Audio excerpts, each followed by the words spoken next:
Welcome to this special edition of Invest Africa, coming to you from the World Economic Forum on Africa, which is currently in session in Cape Town. Joining me on the panel today is Anthony THUNSTROM. He's the Chief Operating Officer, KPMG Global Africa Practice. I'm also joined by Innocent Duturo, partner Bain & Company, and we're joined by Iqbal Survey. He is the Executive Chairman of Sekunjalo. Gentlemen, thanks very much for joining me. Well, we're talking about YPO, and Anthony, I'm going to ask you to give us a little colour right at the start of this in terms of why YPO is relevant specifically here at the World Economic Forum. Bronwyn, thank you. I guess in summary, YPO is a member-based organisation, 19,000 members globally. All the members are either CEO or CEO equivalents of their own businesses. Really a powerful group of companies. If you add up the GDP of those 19,000 member companies, it equates to the third largest economy in the world. So there really is some weight behind this. Why it's relevant, I think, to Africa at the moment, there is a Doing Business in Africa network within YPO, and these are YPO members who are purely focused on investing in or doing business on the African continent. And at the heart of YPO is entrepreneurship. Perhaps, Innocent, we can bring you in at this point. The YPO as an organization is a networking organization of peers. As Anton says, it's CEOs or CEO equivalents of businesses. A lot of people have started their own businesses and have the scars on their back in terms of building their businesses. Through the networking environment, they mentor each other. And if you take into account the Doing Business in Africa, which is a network within the YPO, we traveled different African countries. Last year, during the World Economic Forum, we were in Kenya. We were exposed to the Kenyan business environment, met government policymakers, we met entrepreneurs in Kenya, we met big business in Kenya, and matched them with potential partners from the YPO and other markets. While we're talking about entrepreneurs, Iqbal, is to bring you in terms of the biggest challenge that you feel entrepreneurs on the continent are facing at the moment. I think it's a number of challenges. The first is, I think, the skill set in the continent. But we can fix that quite easily by providing the educational facilities or the opportunities in education, formal and informal training. I don't think finance is a problem anymore. It used to be a problem. It used to be the biggest gripe of entrepreneurs. But these days, there's so much funding available. But I think it is a challenge as to how you actually access that funding. I think the other thing is building the bridge between corporates that can do it and new entrepreneurs that have the ability, just to support them. So I think that's the other area. But I think Africa's in a great space at the moment. It is in a great space, and it's growing very quickly, albeit off a low base. Of course, the biggest question, and we're going to be drilling down into this over the next 2 days, is whether this growth is sustainable. But if you look at the nature of the growth on the African continent, it has changed. Traditionally, it has been commodity-driven, resources-driven. When you look at some of the numbers that I've looked at, there is probably about 25% of the growth in Africa is due to commodities. The rest of it is due to the growing population, the growing wealth within the population, the growing middle class. So on that respect, it's going to be sustainable, because if you look back to the early 70s, where you had similar levels of growth, they dissipated the minute commodity prices went through the floor. Yeah. Anthony, investors must be continuously knocking on your door looking for the hotspots, the opportunities on the continent. We've touched on resources, we've also touched on the consumer story. What is missing? I guess probably two things. One, infrastructure is a massive opportunity. As a matter of fact, I think at KPMG we would see that as the single biggest opportunity, and that's both fixing up, a historical backlog that goes back to colonial times, as well as the new demands that are generated by the urbanisation we're seeing and the huge pit-to-port opportunities around mining. But I think possibly the least known opportunity is really around agriculture. Africa really holds pretty much the last undeveloped agricultural land on the planet. There's certainly no lessening in demand for food. The population is growing. So I guess to go back to your earlier question to Innocent, I honestly don't see that changing anytime soon. Iqbal, I want to stick with that resources story for a moment from an infrastructure perspective.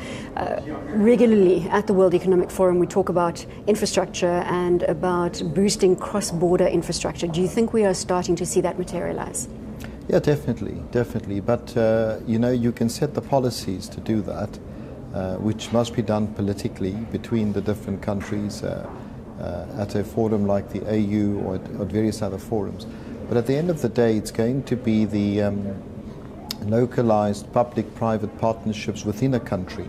So, countries don't get together to build dams necessarily. It's the institutions within those countries, both in the public and private sector. And similarly with roads and bridges and power stations. But I think what we're beginning to see is a better coordination of these infrastructure efforts, and that's an important beginning. So the first step is the coordination of the projects. Absolutely. Policies, coordination, a clear vision, a clear understanding. And I think we're beginning to see for the first time the advent of timeframes. I'm seeing more and more ministers throughout the continent, presidents, private sector people talking about a decade or two to actually achieve the infrastructure goals that they've set themselves.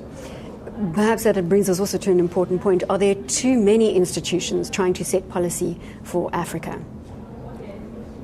Well, yes, there would be.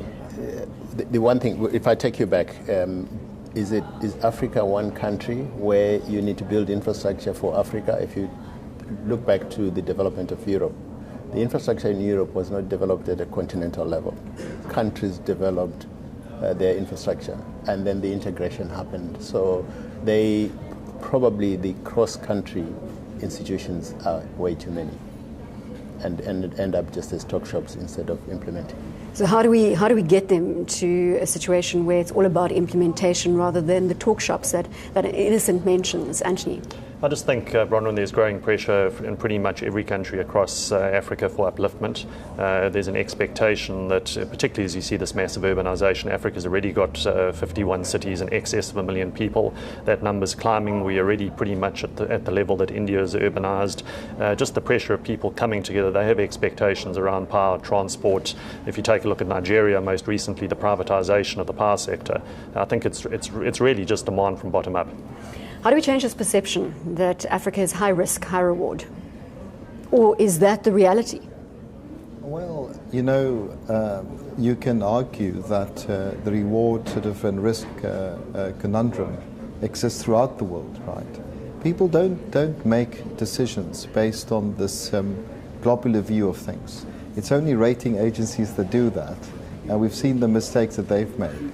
People, we won't start bashing the rating agencies on this show. But I think it's an important point, Ivor, because when you talk about risk, you have to define who is defining the risk, and for a long time, rating agencies and other institutions have defined it in such a way that capital flows to institutions that are based in the West.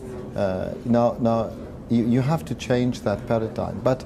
We can talk about it until the sun goes down or whenever. Or the cows come home, considering we're focusing on agriculture. But at the end of the day, these we've invested in Africa very, very successfully.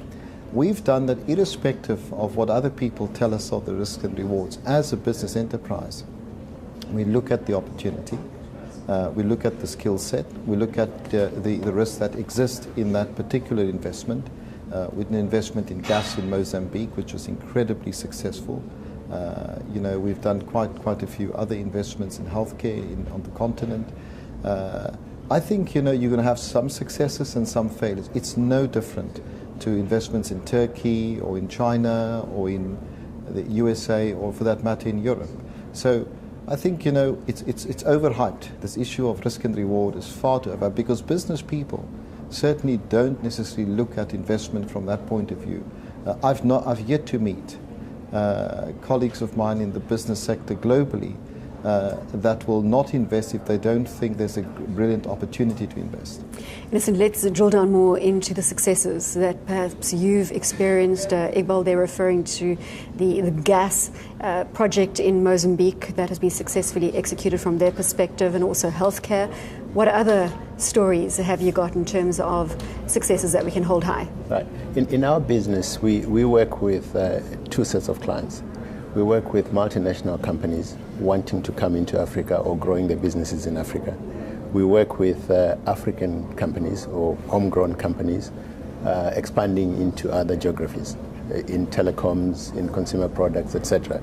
If you take the consumer products environment, where traditionally, as Africa, we would get the products designed and packaged in other markets and receive them and buy them as they are, increasingly those multinationals are looking to Africa and other emerging markets for innovation.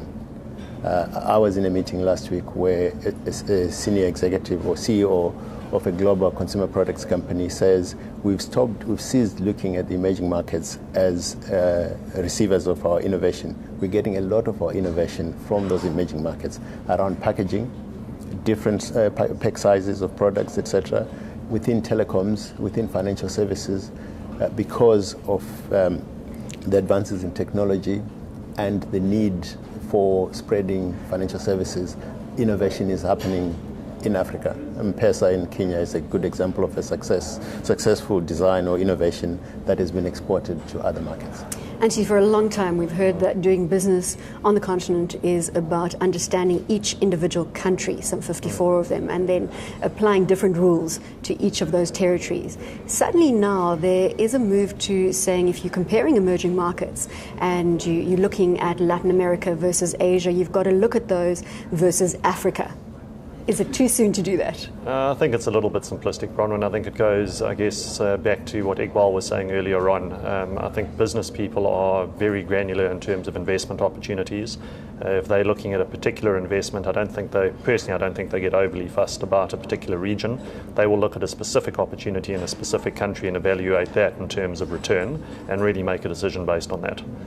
We touched on agriculture a little earlier in terms of one of the hotspots. Innocent, do you see moves for people to move more aggressively into the agricultural space? Is there more interest out there? Well, the numbers show that Africa has probably the largest proportion of undeveloped arable land, and the world is under pressure in terms of its food supply. So logic says Africa has to be the next destination, the breadbasket of the world. And there are already initiatives that are focused on developing agriculture for the world, not just for Africa, but using the land on the African continent. So yes. Iqbal, just in terms of a final comment from your side, the Africa opportunity is very bright right now. What is the single biggest challenge in your book? I think it's setting a very, very clear vision of where we want to go as Africans. And getting to that vision. You know, there's great opportunities, there's great people. I was last night at the IPA Innovation Prize for Africa. There were 950 applications from all over Africa. There were 10 incredible winners of that prize. And I wish, Africans could see what Africans are innovating. So I think let's communicate, our successes, let's communicate our challenges, and let's get on the opportunity scale. Let's make sure it happens. At the end of the day, this is the decade of Africa, and we've got to make it happen for sure.